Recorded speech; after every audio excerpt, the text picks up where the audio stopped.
기독교는 복음의 종교라고 합니다. 그런데 기독교는 복음의 종교다라고 말을 하려면 기독교가 뭔지를 알아야 되고 복음이 무엇인지를 알아야죠. 기독교는 복음의 종교다라고 말을 하면서 복음이 무엇인지를 모른다면 기독교는 복음의 종교다라고 말할 수 있는 사람이 못 되는 거죠. 그렇습니다. 기독교는 복음의 종교인데 복음의 핵심은 무엇이냐? 예수 그리스도의 희생으로 죄인이 구원을 얻어 성도가 되었다라는 것이 복음의 핵심입니다. 예수 그리스도의 희생이 빠질 수 없는 것이 복음입니다. 죄인을 대신해서 희생하셨다는 말은 사람이 당해야 하는 죄의 결과를 사람이 당하지 않도록 예수 그리스도께서 대신 희생하셔서, 다시 말하면 사람의 방법이 아니라 하나님의 방법을 사용하셨다는 말입니다. 하나님은 죄인들이 죄의 결과를 당하지 않게 하셔서 죄인이 아닌 성도로 만들어 내셨습니다. 제가 지지난주 한 3주 정도를 늘 계속해서 강조를 했습니다. 죄인이 성도로 되는 과정 중에는 사람이 행한 것이 아무것도 없다고, 100% 아니 200% 모든 과정들이 다 하나님의 방법, 하나님의 희생, 하나님의 수고로만 이루어졌다고 강조를 해왔습니다. 여기서 조금만 한번 바꿔보겠습니다. 복음에다가 조금만 다른 내용을 한번 섞어보죠. 죄인이 구원을 얻기 위해서 간절하게 하나님 앞에 기도해야만 한다. 그래서 하나님 앞에 간절하게 기도한 결과, 간절하게 기도한 그 사람이 구원을 얻게 되었다. 말은 언뜻 들어보면 말은 맞는 것 같아요. 그런데 좀 냉정하게 생각해보면 하나님 앞에 무언가를 달라고 구해서 주셨다. 그렇게 받은 것을 은혜라고 표현할 수 있겠느냐? 어떻게 생각하십니까? 하나님께 무언가 달라고 얘기를 해서, 요청을 해서 얻었어요. 그것을 과연 은혜라고 표현할 수 있겠는가 말이에요. 은혜, 값 없이, 대가 없이, 조건 없이, 이유 없이, 요청하지도 구하지도 기대하지도 못했던 선물을 받은 것, 그것을 은혜라고 성경은 말합니다. 그렇다면 내가 무언가 간절하게 달라고 해서 얻은 것이 있다면 그것은 은혜라고 표현하려니까 한 2%? 아니 2%보다는 좀 더 많습니다. 한 30% 부족한 것이 사실입니다. 좀 다른 내용을 섞어보죠. 복음에다가 죄인이 구원을 얻기 위해서, 이거는 좀 허황돼 보이지만 과거에 역사를 이렇게 되짚어보면 과거에는 이런 일들이 있었기 때문에 말씀을 드려봅니다. 죄인이 구원을 얻기 위해서 많은 돈을 헌금했다. 그래서 그 결과로 구원을 얻었다. 라고 한번 생각해 보자고요. 그렇다면 헌금을 많이 해서 얻은 구원을 과연 은혜라고 표현할 수 있겠느냐? 아까 말씀드린 30%보다 좀 더 세 보이죠? 구원을 얻은 게 아니라, 은혜로 받은 게 아니라 이거 구원을 산 거죠. 거래한 겁니다. 이거는 은혜라고 표현할 수가 없습니다. 하나만 더 예를 들어보죠. 죄인이 구원을 얻기 위해서 하나님께 무언가 바쳐야 되긴 하겠는데, 그 하나님께 바쳐야 되고 하나님께 희생해야 되는 것들을 사람들이 생각했는데, 나에게 가장 소중한 것, 가정을 버려요. 나에게 가장 소중한 것, 나의 희생을 드려요. 나의 열심을 드려요. 그랬더니 그 결과로 하나님께서 구원을 허락하셨다. 이것을 과연 은혜라고 표현할 수 있겠느냐 말입니다. 좀 엉뚱해 보이십니까? 그런데 우리나라에도 구원을 얻기 위해서, 하나님의 부르심에 따르기 위해서 가정을 버린 사람들 많습니다. 무지하게 많습니다. 신자로 시작하는 어떤 집단에서도 그걸 장려합니다. 그래서 가끔 언론을 통해서 보신 적이 있을 겁니다. 어느 집단에, 어느 종교 집단에 들어간 딸아이를 되찾기 위해서 1인 시위를 하고 있는 엄마의 모습 봤을 겁니다. 과연 이런 것들을 은혜라고 설명할 수 있겠느냐 말입니다. 복음은 하나님께서 모든 것을 온전히 은혜로 주셔서 받을 수 없는 상황임에도 불구하고 받은 것, 구원을 받은 것, 그것을 복음, 그것을 은혜라고 말할 수 있는 겁니다. 죄인이 구원을 얻기 위해서 헌금을 많이 했다거나 자기 생명을 희생했다거나 자기의 것을 헌신했다거나 구원을 얻기 위해서 열심히 기도했더니 주셨다거나 그런 내용들을 가지고 은혜라고 말을 하려면 뭔가 부족해도 한참 부족합니다. 오로지 하나님의 희생, 하나님의 수고, 그것으로만 구원은 얻어질 수 있는 거였습니다. 우리가 교회를 다니고 있다는 것, 하나님을 배울 수 있다는 것, 기도할 수 있다는 것, 성도라고 인정함을 받았던 것, 이런 것들을 요구해서 받아내신 경험이 있으십니까? 착각입니다. 요구하거나 많은 수고를 하거나 큰 돈을 바치거나 특별한 희생을 해서 받은 것이 절대로 아닙니다. 저와 여러분들이 교회를 다니고 있는 것은 은혜입니다. 저와 여러분들이 행복 누린 교회를 다니면서 성경을 바르게 배워갈 수 있는 기회를 얻은 것, 저와 여러분들이 노력해서 헌신해서 특별해서 아닙니다. 하나님의 은혜인 거죠. 하나님은 하나님의 필요도 느끼지 못하고 있었던 사람, 그저 죄의 원리로 살아가고 있으면서도 죄인으로 살고 있다는 것조차 느끼지 못하고 있었을 그런 상황이었을 때 하나님은 먼저 판단하시고 먼저 수고하시고 먼저 희생하셔서 하나님의 방법을 사용하셔서 사람을, 그 죄인을 성도로 세워주신 거죠. 그것을 가리켜서 우리는 은혜라고 말하는 겁니다. 사람의 구원을, 죄인을 성도로 세워가는 사람의 구원을 완성해가는 일에 있어서 그 과정 중에서 사람의 수고나 사람의 헌신이나 사람의 희생이 눈꽃만큼이라도 들어갔다면 그것은 은혜라고 말할 수가 없는 겁니다. 그래서 오늘은 7절부터 본문을 읽었는데요. 6절 한 절만 거슬러 올라가 보면 표현되어 있습니다. 만일 은혜로 된 것이면 행위로 말미암지 않음이니 그렇지 않으면 은혜가 은혜되지 못하느니라. 은혜를 말하려면 행위를 말하면 안 되는 거예요. 하나님의 은혜를 표현하려면 사람의 수고나 사람의 희생을 말하면 안 되는 거예요. 만약에 은혜를 말하면서 애매하게, 지난주에 제가 애매하게 섞였다는 표현을 썼는데, 은혜를 말하면서 애매하게 사람의 수고를 갖다 끼워 넣는다면 그것은 은혜가 아닌 겁니다. 여기서 제가 서론을 아직 끝내지 않았는데, 여기서 서론 중간쯤에서 하나님의 중요한 원리 하나를 우리가 발견해야 됩니다. 사람의 조건이나 사람의 수고나 열심이나 희생, 그런 것을 요구하거나 그런 것을 조건으로 제시한 적이 없기 때문에 오로지 하나님의 수고와 하나님의 희생으로만 구원을 만들어내셨기 때문에 하나님은 사람을 대하실 때 차별하실 수 있는 근거가 없다는 겁니다. 이거를 이해를 하셔야 되는데, 사람들의 조건이 아무것도 필요치 않았어요. 아무것도 적용되지 않았어요. 그렇기 때문에 하나님은 사람들을 대하실 때 어떤 사람을 대하시든지 간에 그 사람에게 구원의 은혜를 주셨는데 그 은혜를 받은 사람들을 대하실 때 차별하실 수 있는 근거가 존재하지 않는다는 거예요. 그래서 우리는 그런 말 쓰죠. 뭐 하신 하나님?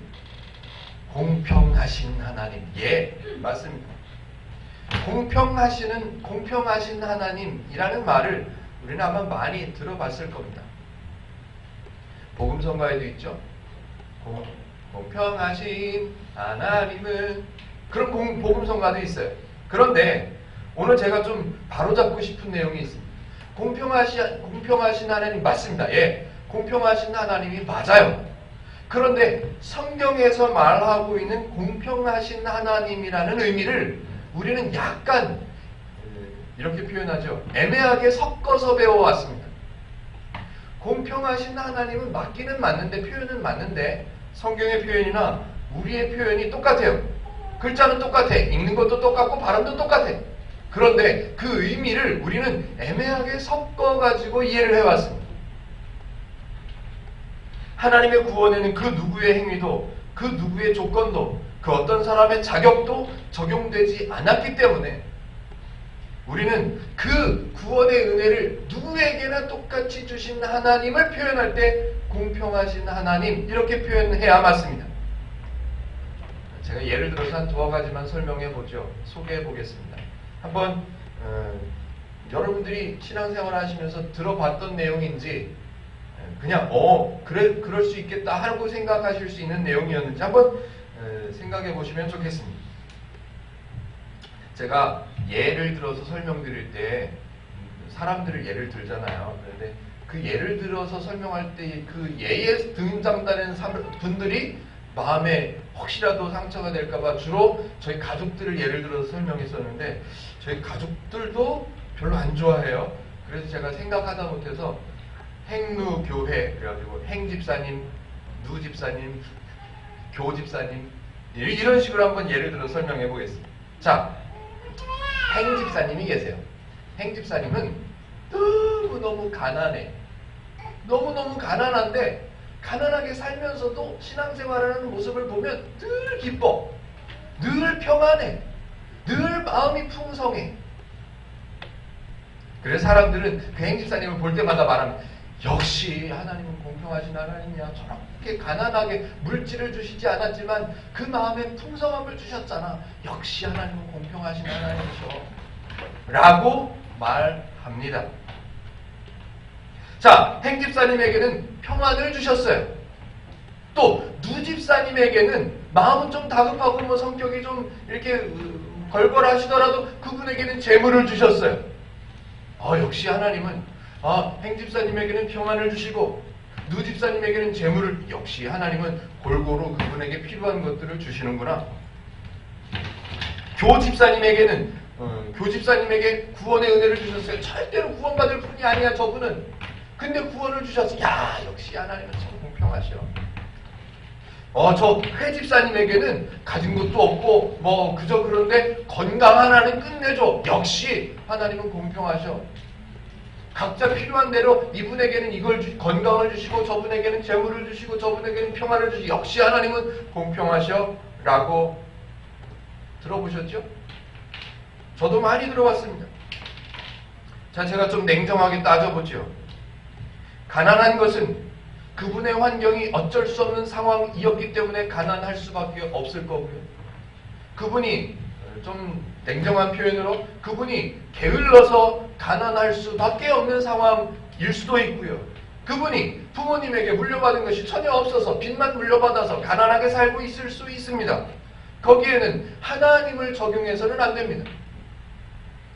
돈을 많이 번 분이 있어요. 예, 그분에게는 돈을 많이 벌 수 있는 능력이 있어요. 예, 열심히 합니다. 남 잘 때 더 일하고 더 공부해서 열심히 일해서 재물을 많이 모았어요. 운동을 열심히 한 분은 건강해지는 거예요. 거기에 하나님의 은혜를 적용하면 안 됩니다. 하나님의 공평하심은 그런 게 아닙니다. 하나님의 공평하심은 죄인들, 모든 사람들, 어떤 사람이냐면 사람들 사이에는 다 다르다고 생각했어요. 율법을 잘 지키는 사람, 구원을 얻을 만한 자격이 될 수 있는 사람, 믿음이 좋은 사람, 기도를 많이 하는 사람, 잘생긴 사람, 착한 사람, 안 착한 사람 다 차별을 뒀는데, 하나님은 그 사람들의 조건을 따지지 않으시고 은혜를 주시는 분이기 때문에 공평하실 수밖에 없는 거예요. 뭐에 대해서? 죄인을 구원하셔서 성도로 만드시는 일에 대해서 공평하실 수밖에 없는 거예요. 예를 들어서 하나만 더 설명해 보죠. 기집사님 나옵니다. 기독교 한국 침례회. 기집사님 나왔습니다. 기집사님 40일을 작정을 했어요. 우리 아들이 이제 고3인데 좋은 학교를 가야 돼. 40일 동안 작정을 하고 기도를 할 40일 동안 작정 기도를 끝까지 빠지지 않고 기도하면서 새벽 기도도 빠지지 않고 주일 예배도 빠지지 않고 수요일 예배 금요 촬영까지 빠지지 않고 예배의 단을 쌓았어요. 그랬더니 그 아들이 좋은 학교에 입학을 했대요. 역시 하나님은 기도하는 사람에게 응답을 주시는구나. 침집사님 나왔습니다. 침집사님 기도에는 한 번도 안 나오고 새벽 기도 절대로 안 나오고 수요 예배 가끔가다 한 번씩 얼굴 비쳤다가 들어가고 주일 예배 와서 설교 시간 딱 되면 딱 눈 감았다가 설교 끝나면 딱 눈 뜨고 그렇게 하는 분이세요. 교회에서 봉사 절대로 안 합니다. 그런 침집사님의 아들 좋은 대학에 못 갔어요. 역시 하나님은 공평하셔. 기도를 열심히 하니까 잘 되지. 기도를 저딴 식으로 안 하고 있는데 신앙생활이 저 모양 저 꼴인데 좋은 대학에 하나님께서 보내주시겠어? 라고 하나님의 공평하심을 적용해 왔단 말입니다. 과연 공평하신가요? 그게 공평하신 건가요? 하나님이 그런 식으로 공평함을 사용하신다면 저는 여기 서 있을 수 있는 사람이 못 됩니다. 자, 서론을 여기까지만 하죠. 여기까지만 서론으로 드렸습니다. 잘 한번 서론에서 내가 좀 기억에 남는 것들을 하나라도 좀 붙잡고 계십시오. 그리고 오늘 본문을 한번 이제 살펴보도록 하겠습니다. 자, 지금 로마서는 1장부터 계속해서 1장, 2장, 3장, 4장 쭉 오면서 뭘 설명하고 있습니까? 하나님은 은혜의 하나님. 하나님이 이런 하나님. 하나님은 진짜 이런 하나님이니까 내가 믿지. 이런 하나님이니까 내가 고난도 좀 감수할 수 있어. 기쁘게. 하나님을 설명하려고 지금 애를 쓰고 있습니다. 하나님의 은혜가 어디까지냐? 여기까지다. 이 얘기를 지금 사도 바울은 열심히 설명하려고 애를 씁니다. 로마서 8장 39절 같이 한번 읽어보실까요? 한 장만 넘기면 나오나요? 두 장, 세 장. 한 서너 장 넘기니까 나오네요. 8장 39절 같이 한번 읽어보시겠습니다. 시작.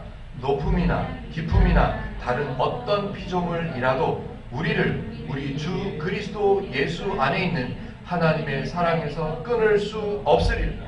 하나님과의 관계가 끊어져서 죄인으로 살아오고 있던 사람인데 그 사람을 하나님의 사랑 때문에 뭐 때문에? 뒤에 나오는 하나님의 사랑 그 사랑 때문에 다시 회복하게 하셨어요. 그 사랑으로 하나님의 사랑으로 회복되게 하셨어요. 회복되게 해놓고 우리 같으면 우리 사고방식 같으면 너 회복하게 해줬어. 내가 이만큼 줬는데 너 어떻게 하나 보자 하는 꼬라지를 봐서 내가 다시 내치든지 너는 끊어지든지 너는 계속 붙어있든지 니네 하는 꼬라지를 내가 보겠다라고 말씀하시는 게 아니라 높음이나 깊음이나 다른 어떤 피조물, 어떤 조건, 어떤 상황이 닥쳐질지라도 그 사람, 하나님께서 사랑으로 회복하게 하신 그 사람은 하나님의 사랑에서 그 무엇이라 할지라도 끊어낼 수 없느니라.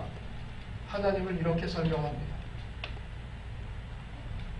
로마서 10장 4절 펼쳐보시고 제가 읽겠습니다. 그리스도는 모든 믿는 자에게 의를 이루기 위하여 율법의 마침이 되시니라. 예수 그리스도께서 희생하신 목적이 분명히 있습니다. 뭐 때문에 해요? 하나님께서 믿음을 주셔서 믿음 있는 사람들로 다 만들어 놓으셨는데 그 사람들이 생각하는 의에도 합당하게 인정할 수 있도록 자기 스스로가 수긍할 수 있도록 그 율법의 마침이 그 율법을 완성하시는 거예요. 죄인이 구원을 얻으려면 희생이 있어야 돼요. 죄를 용서받으려면 과거에 구약시대부터 많이 배워왔잖아요. 율법을 희생이 있어야 됐었어요. 그래서 그 율법의 완성이 되시기 위해서 예수님이 스스로 희생하셨던 거죠. 그 사람이 의인으로 만들어내는 과정에 있어서 뭐가 필요하든지 내가 다 감수해내겠다. 이 땅 위에 태어나는 게 필요해? 내가 태어나 줄게. 마국간에서 태어나는 게 필요해. 내가 거기서 태어나준다. 침뱉음을 받는 게 필요해. 내가 침뱉음도 당할게. 오해받는 게 필요해. 내가 오해도 받을게. 내가 죽어야 돼? 그럼 내가 죽을게. 뭐를 위해서? 그 사람들이, 죄인들이 의인이 되어서 성도가 될 수 있도록 하는 일에 필요하다면 하나님을 설명하는 거예요. 계속해서 로마서 10장 13절 누구든지 주의 이름을 부르는 자는 구원을 받으리라. 이게 의무라고요? 이게 조건이라고요? 구원의 조건이라고요? 아니라 그랬습니다. 아니라고요. 율법을 행해야만 구원을 얻는다고 생각하고 있는 그 틀에 박힌 그 고정관념이 꽉 박혀있는 그 사람들을 너는 성도야, 너는 구원을 받았어, 내가 이루었어 라는 것을 가르쳐 주시기 위해서 그들을 이해하고 그들의 생각, 그들의 틀에 박혀있는 고정관념을 이해하셔서 그들의 입장에서 설명하시는 거예요. 야, 그러면 내가 한 가지 조건을 제시해 줄게. 그걸 지켜봐. 그럼 구원을 얻었다고 알겠냐? 어떤 거를 하냐면 내 이름을 그냥 불러봐. 하나님의 은혜는 하나님께서 사람을 향해서 생각하시는 그 마음, 그 은혜, 그 사랑 측량할 수가 없는 거예요. 측량할 수가 없는 거예요. 여기다가 어떻게 복음, 이게 복음인데 이 복음에다가 어떻게 다른 걸 섞어낼 수 있겠냐고요. 사람의 수고를 어떻게 어디다가 섞을 거예요? 어디다가. 애매하게 섞어놓으니까 사람들이 헷갈리는 거예요. 아, 그게 맞나 보다. 오늘 아침에 들어보니까 2만 대 1이 1만 대 1로 줄어들었다는 거. 사람들은 다 자기 주관대로만 살아요. 제가 오늘 어떤 집사님하고 카톡하면서도 얘기했지만 성경을 읽고 성경은 배우지 않고 사람들이 열심만 배웠어요. 그렇게 해야 구원을 얻는, 그렇게 해야 믿음을 지킬 수 있다고, 믿음이 흔들리지 않으려면 열심히 봉사해야 된다고 배워왔어요. 왜 믿음이라는 복음에다가 열심을 섞어놓냐고요. 이게 섞으면 안 되는 건데 섞었어요. 말이 되는 것처럼 애매하게 섞어놨어요. 그래. 그래서 사람들은 성경을 얘기하는데도 그게 아니래. 성경을 설명하는데도 막 아유 그건 아니래. 그래도 열심히 있어야 되지 않겠냐고.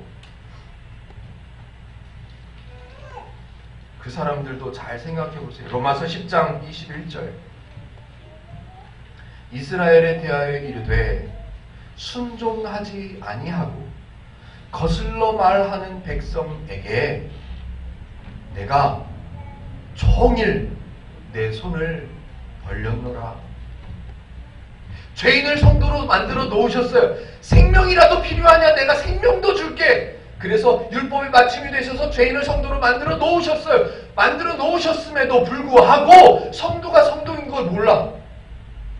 아이고 어떻게 하면 율법을 지켜야 될까? 어떻게 하면 하나님의 명령을 따라야 될까? 이거 고민하고 있어요. 하나님의 뜻을 따르지 않는 거예요. 거꾸로 말해요. 복음을, 은혜를 받았어, 구원을 받았어. 그러니까 우리가 수고해야지. 그러니까 우리가 열심히 그 은혜를 갚아야지. 전혀 엉뚱하게 하나님을 거슬러서 말하는 사람들이 많아요. 그런데 그 사람들 하나님께서 때려서 죽이셔야 맞습니까? 하나님께서 야단치셔서 모든 재산을 몰수해가면 속이 시원할까요? 우리는 속이 시원할 수 있지요. 하나님은 그러지 않으시더라는 거예요. 하나님은 어떻게 해요? 그렇게 거슬러서 말하는 사람들, 하나님의 뜻에 순종하지 않는 사람들, 그 사람들을 향해서 종일 손을 벌리고 계시더라는 거예요.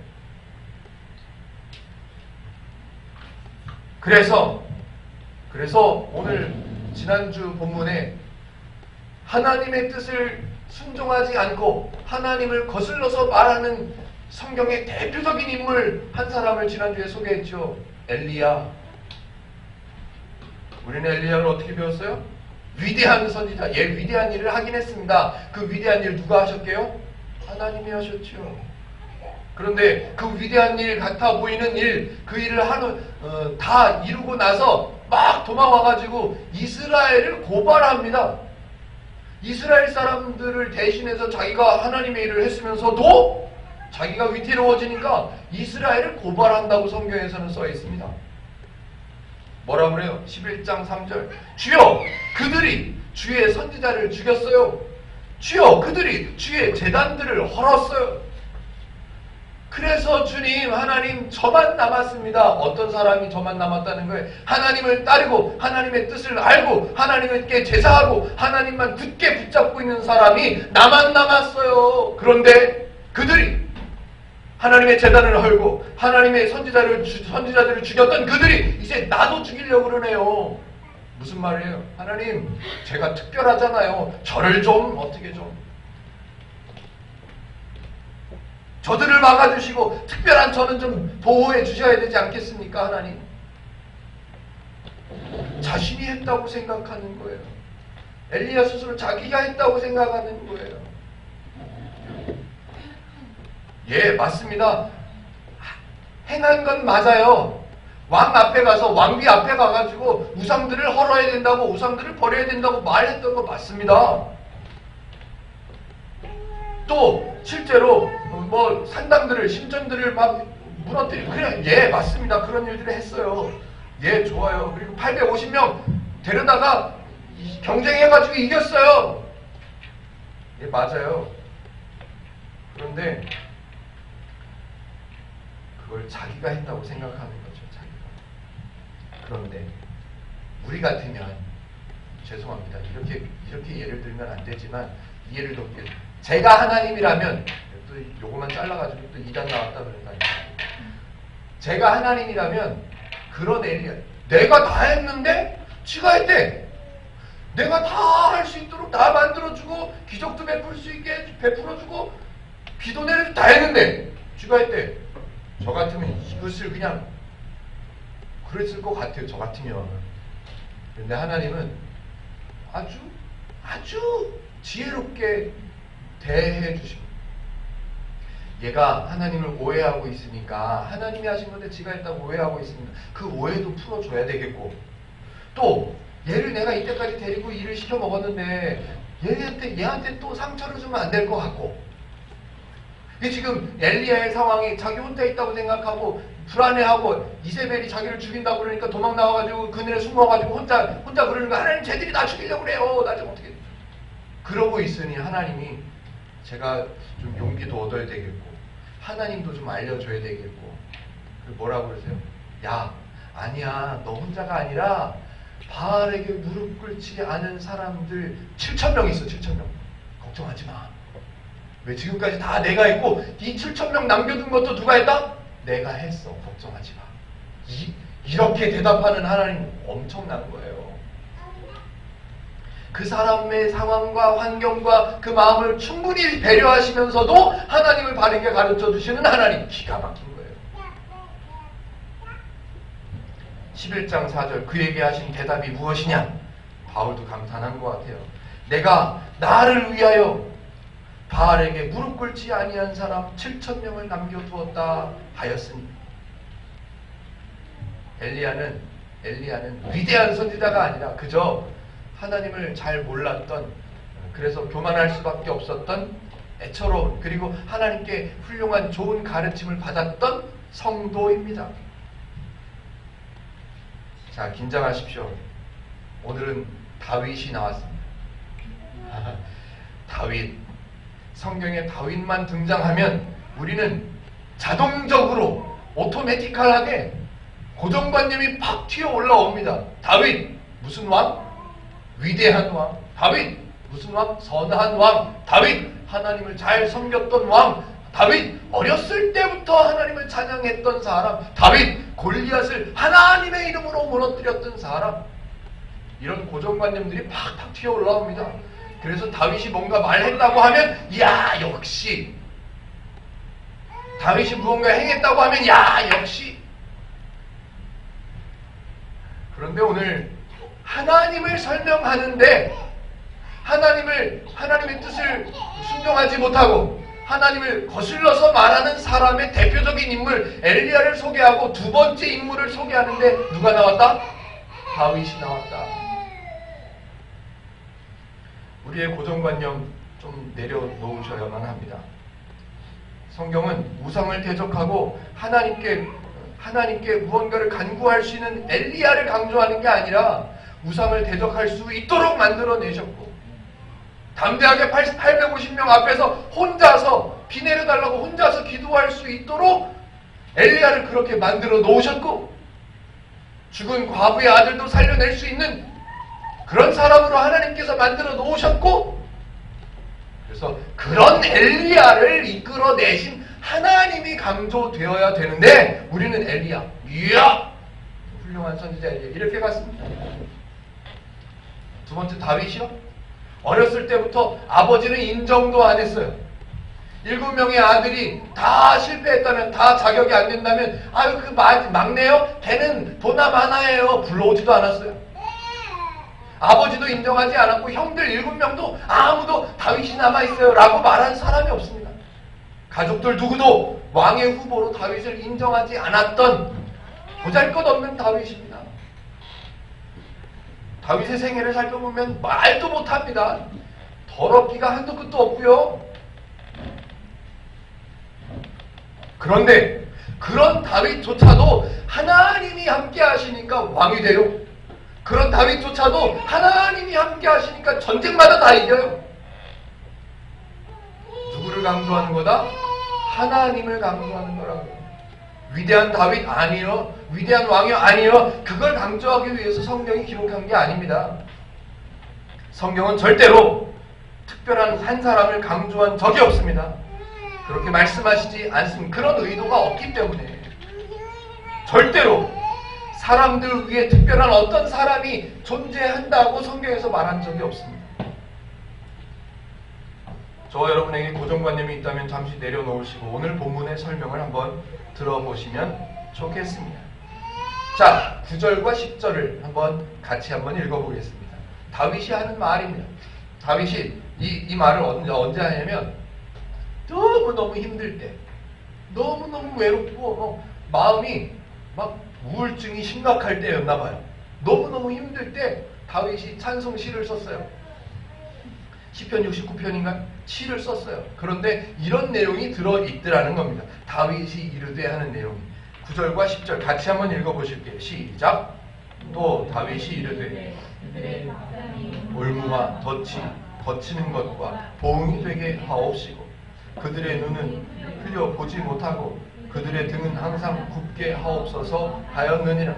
하나님, 저를 힘들게 하는 쟤네들이요, 밥을 먹을 때마다 그게 올무가 되게 하시고 그게 덫이 되게 하시고 그게 보응이 되게 하시고, 쟤들이요 눈은 다 멀게 해주세요. 그냥 막 쟤들이요 맨날 등이 허리가 굽어지게 해주세요. 제발 정상적이지 않게 좀 해주세요. 이 얘기를 우리나라 상황에 맞춰서 제가 한번 표현해 볼까요? 하나님, 저를 좀 행복하게 해주세요. 저를 풍성하게 해주세요. 방법은 두 가지가 있는데요, 하나님. 첫 번째 방법은 저에게 진짜로 돈과 건강과 재물 다 주셔가지고 저를 행복하게 해주시던가, 아니면 그게 안 되면 두 번째 저를 행복하게 해주실 수 있는 방법이 있는데, 그게 뭐냐면요, 제가 싫어하는 저 사람 망하게 해주시는 거예요. 이게 행복의 방법이죠. 사람들이 생각하는. 다윗이 지금 그러는 거예요. 하나님, 저를 힘들게 하는 저 사람들 다 망하게 해주세요. 시편 69편에 나온다. 시편 69편에 이런 내용이 써져 있습니다. 자, 한번 냉정하게 예를 들어서 설명해 보죠. 제가 시편 지난주부터 시편을 지금 읽고 있는데요. 금요일마다 시편을 시작하기 전에 제가 말씀드린 게 이런 게 있어요.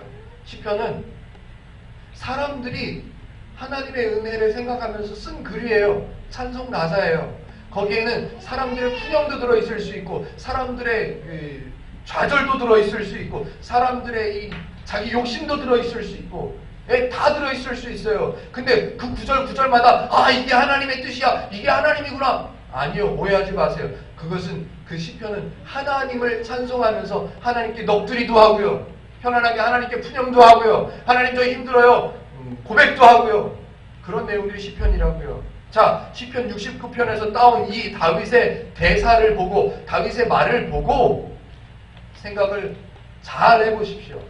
좀 냉정하게 한번 생각해 보십시다.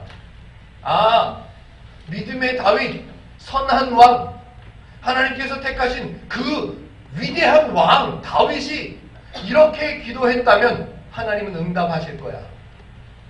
응답하시는 하나님 좋잖아요. 만약에 하나님을 의지하는 믿음이 있는 사람이 기도하는 기도마다 응답해 주시는 하나님이라고 생각해 보시고 상상해 보십시오. 잘 상상해 보세요. 이 지구 땅덩어리는 난장판이 되어 있을 겁니다. 기억나십니까? 겨자씨만한 믿음만 있어도 이 산을 들어 저리로 가라 하면 간다 안 간다? 간다. 하루아침에 눈만 뜨면 그 산이 여기 와 있어. 그 다음날 눈 뜨면 저리로 가 있어. 하나님께서 기도하는 사람들의 기도를 다 들어주고 계시다면, 응답하시는 분이라 믿음으로 기도한 사람의 기도를 다 응답하신다면, 하나님 저 산이 위치가 마음에 안 듭니다. 내가 갖고 있는 땅이 땅값이 떨어집니다. 하나님 저 산을 저리로 옮겨주옵소서. 어디로 옮겨가요? 내가 싫어하는 저 암흑의 사람이 갖고 있는 땅 거기에 가서 날마다 지적도가 달라져야 돼. 날마다 믿음으로 병을 고칠 수 있다고 그래서 맨날 믿음으로 기도하는 사람의 기도에 응답하시는 하나님이라면 의사는 다 망해야 됩니다. 병원들은 다 쫄딱 망해야 돼요.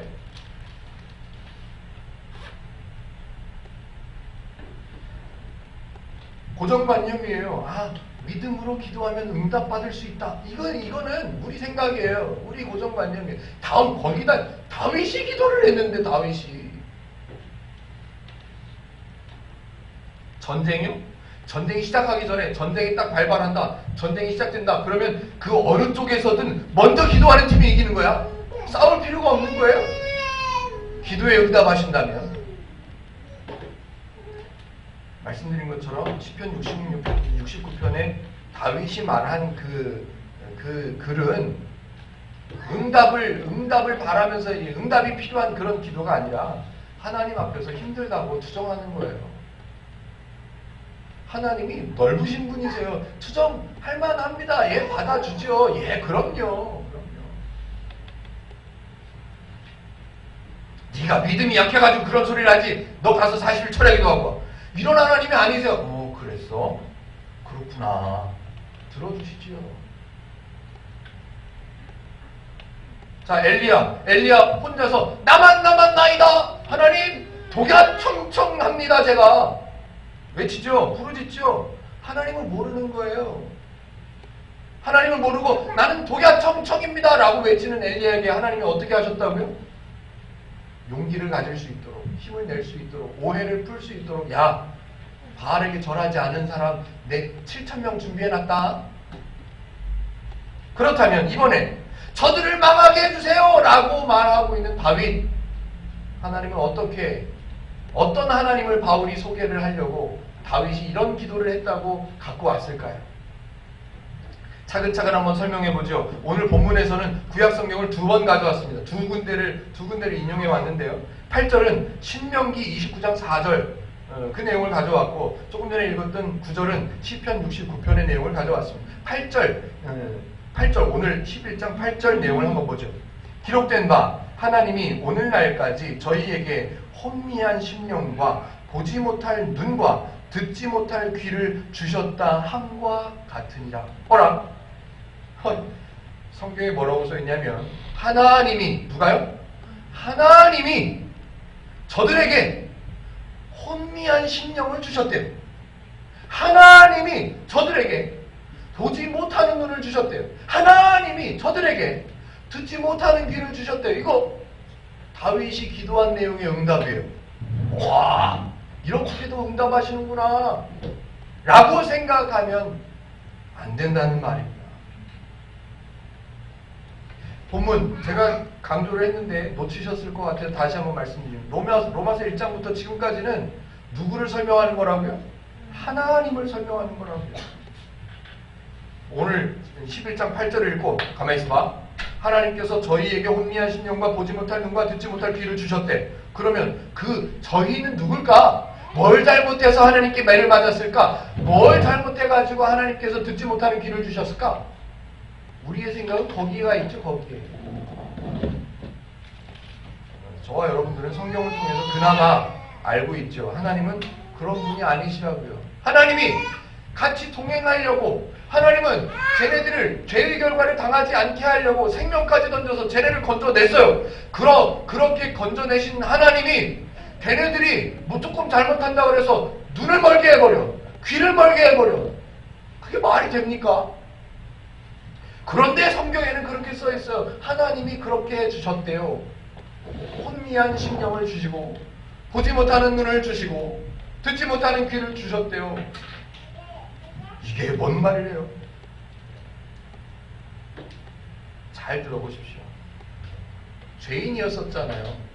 죄인이었었는데 하나님이 건져내셨어요. 구약성경에서는 물론 다르지만 신약성경에 가져와서 예를 들어 설명하니까 신약성서적인 배경에서 말씀을 드려볼게요.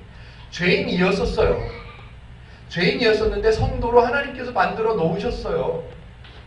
죄인이었을 때 상태가 어땠냐면 하나님을 알지도 못했고, 하나님이 필요하다는 것조차 느끼지 못했고, 하나님이 있어야만 행복하게 살 수 있다, 하나님의 원리여야만 풍성할 수 있다, 하나님의 원리여야만 행복할 수 있다라는 걸 전혀 몰라요. 이걸 성경에 뭐라 그런다? 우둔하다. 우둔하다. 하나님을 알아야 됨에도 하나님을 볼지를 몰라요. 이걸 뭐라 그래요? 보지 못하는 눈이다. 하나님이 아무리 말씀하셔도 듣지를 못해요. 이걸 뭐라 그래요? 듣지 못하는 귀예요.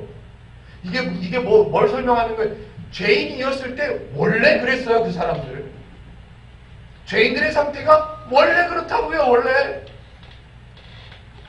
죄인들의 상태가 원래 그런데 그 죄인들의 상태를 설명하시면서, 야, 니네는 보지도 못하는 봉사였었고, 니네는 듣지 못하는 귀머거리였었고, 니네는 생각이 흐려먹었어. 일단 그렇게 말하면 쟤네들이 부끄럽잖아요. 쟤네들이 수치스럽잖아요. 쟤네들이 상처받잖아요. 쟤네들이 아파하잖아요. 하나님을 모르는 엘리야도 하나님은 위로하셨어요. 그런데 저네들의 죄적인 상태가 그랬는데 듣지 못하는 귀를 갖고 있었고, 보지 못하는 눈을 갖고 있었고, 혼미한 심령, 이게 맞는 거야, 저게 맞는 거야, 어떻게 행복하는 거야, 이런 상태에 있었던 사람들을 설명하는데, 니네 탓이야 그거. 그렇게 말하면 쟤네가 아프잖아요. 그네들이 아프잖아. 그네들이 부끄럽잖아요. 그러니까 차라리 내가 줘서 그래, 내가 줘서.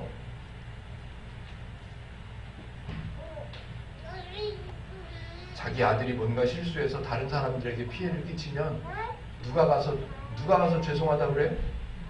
엄마가 가서 죄송하다고 하는 거예요. 자기 아들이 밖에서 사고를 치고 들어오면 누가 쫓아가야 돼? 아빠가 가서 쫓아가서 미안하다, 죄송하다, 어떻게 하면 되겠냐고, 내가 잘못했다고, 내가 잘못한 거라고. 죄인들의 상태를 설명하는데 듣지 못하는 귀, 보지 못하는 눈, 혼미한 심령, 그거를 걔네들한테 책임을 돌리지 않으시고 내가 줘서 그래, 내가 줘서.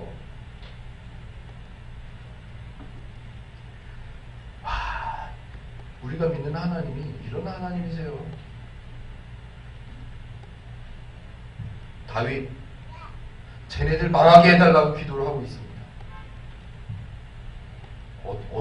어떻게 대답하시면 좋을까요? 하나님이 어떻게 설명하면 좋을까요? 11장 11절 어디 있습니까? 11장 11절 같이 한번 읽어보실게요. 시작. 그러므로 내가 말하노니 그들이 넘어지기까지 실족하였느냐? 그럴 수 없느니라. 그들이 넘어짐으로 구원이 이방인에게 이르러 이스라엘로 시기나게 함이니라. 좀 어렵죠? 사람은 누구나 넘어질 수 있잖아요.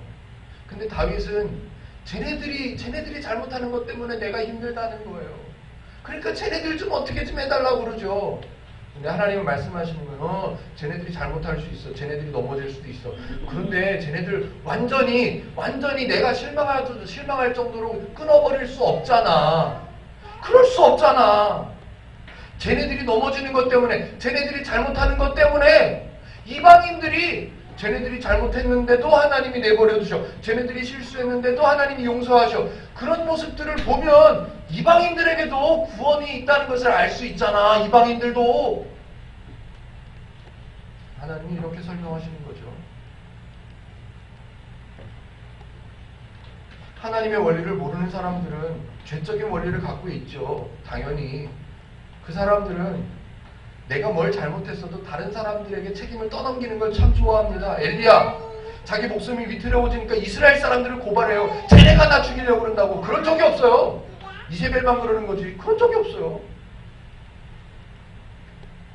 많은 사람들 하나님이 이방인들을 혼미하게 하고 보지 못하게 하고 듣지 못하게 하셨다고. 하나님이 그러셨다고 생각해. 하나님이 그러셨다고. 하나님한테 떠넘기는 거죠. 다윗 자신이 곤고하게 되고 자신이 너무너무 힘들고 그러니까 쟤네들 때문에 그렇다는 거예요. 쟤네들 때문에. 지가 잘못한 건 생각 안 하고. 하나님은 다윗이 힘들어하는 얘기를 듣고 다 들어주시죠. 다 들어주시고 야야야 너 힘들어. 너 다른 사람들도 다 힘들고 쓰러지고 그럴 수 있어. 그런데 그런 현상을 보고 하나님을 알게 되고 이방인들도 하나님을 알게 되고 그럼 얼마나 좋겠냐. 좋잖아 라고 로마서에서는 설명을 하는 거죠. 그런데 어디까지 가냐면 그들이 이스라엘 사람들이 다윗이 쓰러지고 넘어지는 걸 보면서 하나님이 세워주세요. 그 하나님이 세워주시는 모습을 보고 이방인들이 구원을 알게 돼요. 이런 모습을 보면 이스라엘 사람들, 하나님께서 택하신 사람들, 그 사람들은 이방인들이 구원을 얻는 걸 보면 배가 아파. 하물며가 아니죠. 그럼에도 불구하고 니네들이 시기하는 마음, 배가 아플지라도 나는 쟤네들을 살려야 되겠다. 제가 11절과 12절을 결론 삼아서 그냥 우리 성경으로 읽으면 좀 이해가 어려워요. 우리 정집사님이 늘 광고해 주시지만 성경을 8가지 번역으로 해서 홈페이지에 늘 올려놓으려고 애를 씁니다. 제가 그 중에 공동번역 성경이라는 성경에는 11장 11절과 12절이 어떻게 기록되어 있는지 제가 한번 읽어드려 볼게요. 한번 들어보십시오. 그러면 이스라엘이 걸려 넘어져서 완전히 패망하고 말았다고 할 수 있겠습니까? 절대로 그렇지 않습니다. 버리지 않으셨다는 말이죠. 그들의 죄 때문에 오히려 이방인들은 구원을 받게 되었고 이스라엘은 이방인들을 시기하게 되었습니다. 12절요. 이렇게 이스라엘의 범죄가 세상에 풍성한 축복을 가져왔고 이스라엘의 실패가 이방인들에게는 풍성한 축복을 가져왔다면 이스라엘 전체가 구원을 받는 날에는 그 축복이 얼마나 엄청나겠습니까? 공동번역 성경에 이렇게 써있어요. 이스라엘이 범죄했을 때도 하나님이 용서하시는 모습을 보고 이방인들도 감탄해요. 이스라엘 사람들이 쓰러졌을 때도 하나님이 세우시는 모습을 보고 이방인들이 하나님을 찬양해요. 그 정도인데 니네들이 풍성하게 됐을 때 저들이 볼 때는 얼마나 더 풍성하겠냐.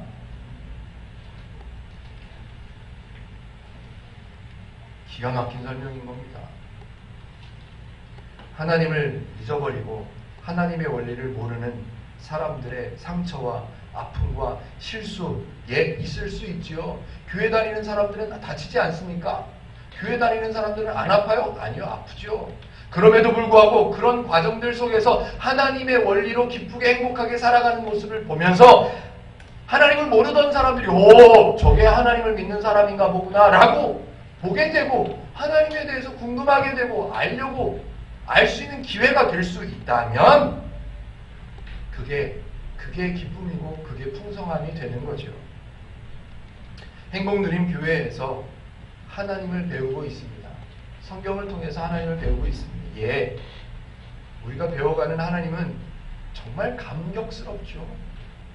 제가 오늘 로마서 서론에서 지난 한 2, 3주 동안의 설교 중에서 한 구절씩 읽어봤습니다. 감동스럽습니다. 죄인이라 할지라도 죄의 원리를 갖고 하나님을 거스르는 사람이 있어. 그 사람들에게도 종일 손을 벌리고 계신대요. 이렇게 표현할 수가 없는 하나님이십니다. 그런 하나님을 우리는 배우고 있습니다.